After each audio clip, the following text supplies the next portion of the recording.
Hey everyone, welcome back to our channel. Today, we're diving into a super practical topic: how to transfer money from SumUp to a bank account in 2025. If you're a business owner or freelancer using SumUp for payments, you know how essential it is to get your funds where they need to go quickly and securely. SumUp is that handy app that helps you accept card payments on the go, and transferring your earnings to your bank is straightforward once you know the steps. Stick around, and I'll walk you through it step by step, so you can do this in no time. First things first, make sure you have the SumUp app installed on your phone or access it via their website. Start by logging into your SumUp account using your email and password. If you haven't set up two-factor authentication yet, I highly recommend it for added security. It's 2025, after all, and protecting your money is key.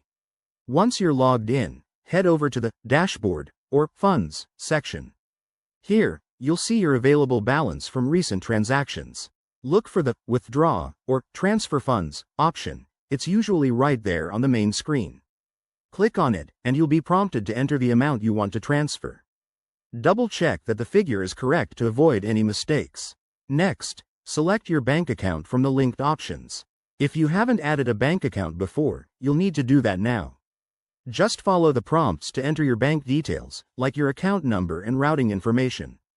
SumUp uses secure encryption, so rest easy knowing your info is protected.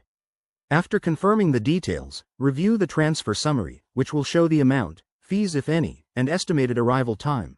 Most transfers hit your account within 1 to 3 business days. Hit Confirm to initiate the transfer. You'll get a confirmation email or notification, so keep an eye on that. And that's it, you've successfully moved your money.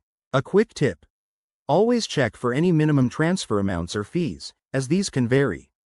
If you're dealing with international transfers, ensure your bank supports it. Thanks for watching. If this helped, give it a thumbs up, subscribe for more tech and finance tips, and drop a comment below if you have questions. See you in the next video.